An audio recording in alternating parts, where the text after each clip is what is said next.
Adam crept forward through the grass. He eyed the beast before him. He gripped his metal sword. With one swing, he could end it. Or so he thought. Springing from the grass, he swung. Clashing metal sang out as Adam stumbled backwards.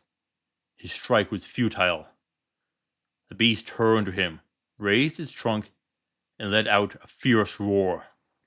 It then chomped down on his metal sword, breaking and swallowing it. The young adventurer took a step back. Welcome to Mythical Phylogeny Adventures. I'm your guide, Jason. Today, we seek out a monster with a rather unique diet. Let's find out about the Bulgasari.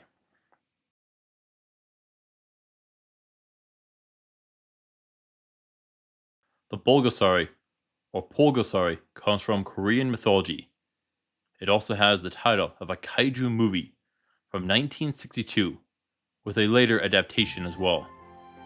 We will look at the mythical beast here, and not the Kaiju. Mind you, the mythical beast can turn into a Kaiju. It came about in the Goryeo era, or later Three Kingdoms period of Korea, which was 918 AD to 1392. Among other events, this time was met with persecution of Buddhism. A monk sat in his hut with a small amount of rice. With a skill to rival an artisan, he used the rice to create a tiny little figure. Through meditation and chants, he brought it to life.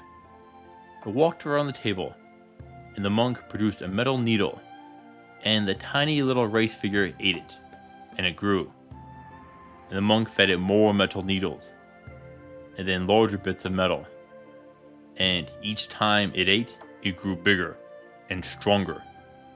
In time, it got the military's attention, and they were deployed. They attacked, and they couldn't harm it. Instead, it devoured their weapons and armor. They failed, but tried another scheme. This time with fire. Now, sources are not in total agreement on how it took the flames. Some say that it was unaffected, and it retained the heat as it charged down the mountain to a village, which then took to the flames. The Bulgasari survives, but its body cools and wanders into the wilderness, where it continues to lurk. But in others, it was finally defeated. A group of monks advanced on the invulnerable foe, and somehow managed to bring it down. In the final version, it was defeated by extreme heat, which broke through its metal body. Thus it was slain through great effort. It was said to have a bear's body, a tiger's paws, eyes like a rhinoceros, and an elephant's trunk. Some say that it also has massive tusks or horns. Its body is like metal. Some stories even claim that it can drain the life force from those around it. That is a bit to begin with, yet looking at the end of the tail might be best. Why would it be fire resistant in some tales, but weak to it in others? Well, there is a word I just left out. Excessive heat was the key to defeating it. Remember what it was eating: metal. It started with needles. Iron sewing needles were used in Korea dating back to 200 AD, but bronze, copper, bone, and ivory were used before that. Yet only two of those are metal. Now bronze melts at 950 degrees Celsius, or 1742 degrees Fahrenheit. That number can vary based on the ratio of the bronze. Now, this is important. Remember, this was a monk, not a noble. So it is questionable whether a monk would have an iron needle. After that, it ate large metal objects, like pots, before moving on to the soldiers' weapons, which were iron and steel. Iron melts at 1538 degrees Celsius, 2800 degrees Fahrenheit, and steel is 1300 to 1540 degrees Celsius, or 2370 to 2800 degrees Fahrenheit. Now, the average campfire is only 600 degrees Fahrenheit or 315 degrees Celsius, which is way below the melting point of most metals. That explains the issue. Unless you can raise the temperature of the fire enough, you won't melt through Bulgasari's skin. But do you need to melt it? No. You only need to weaken the metal, enough so that it loses its strength. Yet the amount of heat varies with the metallic composition. To further complicate this, its full anatomy may not be metal. We know it has some rice at its core. It is possible that it has eaten other materials in addition to metal. Yet, for the strongest version, we can assume that it is fully metal, just to be safe. Some sources speak of it draining the life force of its victims. This could reveal the secret of how the monk brought it to life. He must have instilled his own life force into the rice sculpture to bring it to life, and it might need to continue to drain life to continue to exist. Now, its anatomy is an issue. The bare body and tiger claws are fine for a predator, but it gets more complicated from there. Rhinoceros eyes aren't great with a short range of vision. Usually, they're wide on opposite sides of the head to provide the widest field of vision. This is ideal for prey animals, but not so much for predators. Ideally, it would want forward-facing eyes, like bears or tigers, but that could be an issue. It has an elephant's trunk. That is going to take up a large chunk of its face, and will very likely obscure vision with front-mounted eyes. Thus, it will need to have the eyes on the side of its head. This will leave it difficult to judge distances. We have actually seen another mythical creature from Asia with the Baku, a dream-eating creature with the same elephant trunk, and also a mixture of elephant, tiger, rhinoceros, and bear, yet not the exact same parts. This means that it is possible that Baku and Bulgasari could be closely related, and each has an atypical diet. Metal and dreams. There is one final feature that I haven't touched on. Why was a movie made that depicted it as a kaiju? Remember, it grows as it eats. Every piece of metal it ingests makes it grow. Give it enough time, and it will be a kaiju. That is going to be an issue all around. There is a chance that if it grows too much, it will struggle to breathe. But I don't want to test that. Its growth will slow as it reaches larger sizes, but there is no known limit to its size.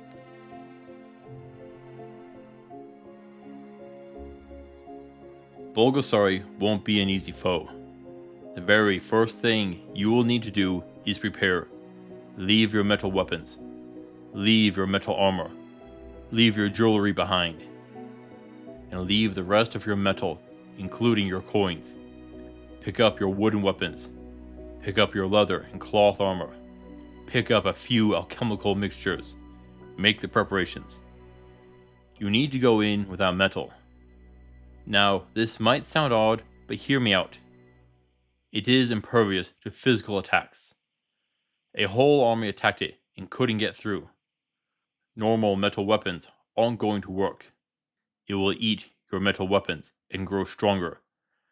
By depriving yourself of your weapons, you prevent it from growing even stronger. I know metal weapons are more durable and reliable than smacking it with a big stick, but that will be safer. It will be a major gamble to take any metal into battle. If you perish, your foe will grow stronger. Only bring metal to the fight if you know that you will win. The same for armor. Yes, armor will protect you, and that is important, but it runs the risk of strengthening your foe. It is better to avoid all attacks. Now, I talked about its eyes being like a rhinoceros's. If that is accurate, then you will have the best advantage at range. Now, you will need to heat up your foe to stand a chance. And not just normal fire temperatures. You will need a way to bring the temperatures up even higher. This will be a job for a skilled alchemist. Collecting enough of this may require you to delay the fight as long as possible. If this is a metal foe, it'll get to be very heavy quickly. Exploit that. Create mud and ice traps to bog it down. Use ropes to entangle its legs. Now it's going to be strong, and it will break the ropes, but it will slow it down. Use magic to create forest and wooden spirals around it to limit its mobility. Wood burns and can aid in creating excessive heat to weaken Bulgasari. Rocky pillars are also useful. Early kilns are made using clay mostly, and they can reach temperatures of 900 degrees Celsius or 1652 degrees Fahrenheit, or just a little under what it takes to melt bronze. This could potentially weaken it enough to create options. One trick you could do is to get it to fall into a pit trap. It is heavy. That means if you can make a sturdy enough cover for it, you can run over and it will fall in. Eventually, it will climb out, but that will take a bit of time. And with a deep earthen pit, a perfect heat trap for it. Be careful here. Remember, while heating Bulgasari up, it charged into a village and burned it down. You will need to be ready for that. Have fire resistance potions and spells. Limit its mobility as much as you can. Have cold and water spells to extinguish fires as they spawn. Now, there is an option here, siege weapons. Long range attacks. Now, most trebuchets and catapults do include metal, but it is possible to do it with a rope and counterweights. You will need a master craftsman to pull it off. Again, you will need preparations. But if you can drop a large enough boulder onto Bulgasari from a great height, you can damage it. Doubly so if you can heat it up prior.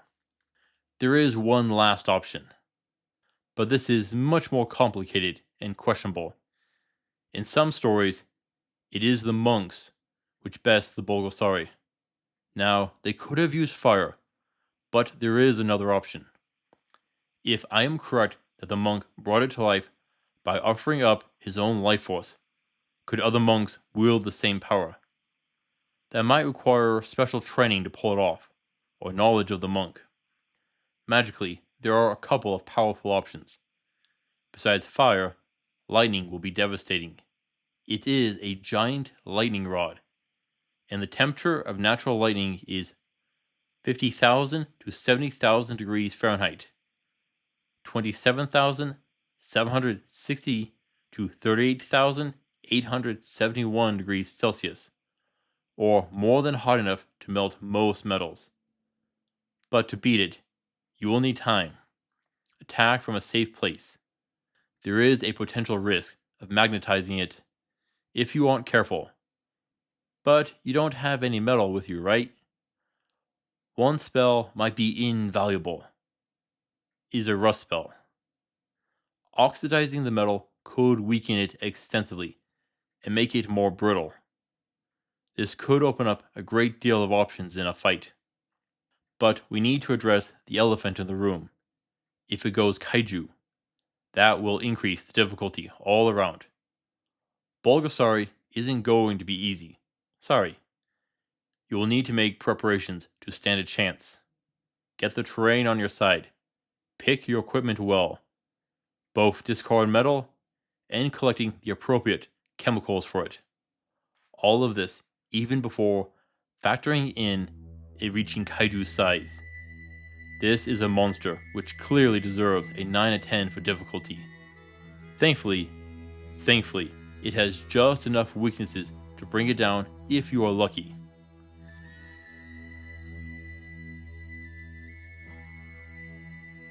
If you slay it, you get all that metal. It could be a mixture of iron, copper, tin, and many other metals, so you might need to separate them out to be useful, but that is possible. Oh, and that will be a lot of metal. You could outfit an army. Well, it did eat an army's worth of metal. Now, can you work with it? Well, maybe if you're a Buddhist monk. Maybe? If they could control or guide it, very helpful. That is plenty of force to bring to a fight. And it can work the field with its intense strength. Carry great loads around. Sadly, this is most likely not going to happen. Chances are you will be relieved to have it defeated.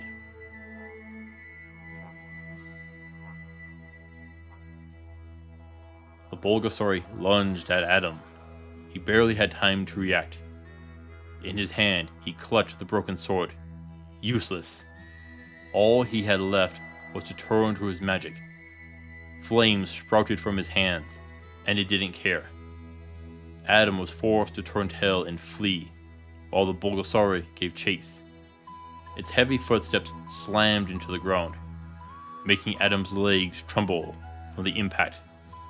He threw flames behind him in a failed attempt to discourage his pursuer. Adam kept running, but his foe was slightly slower than him, enough to let him outpace and escape to safety.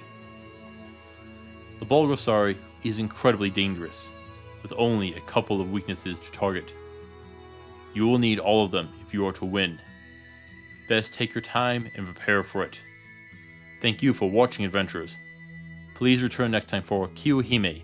Until then, I'll see you on the roads.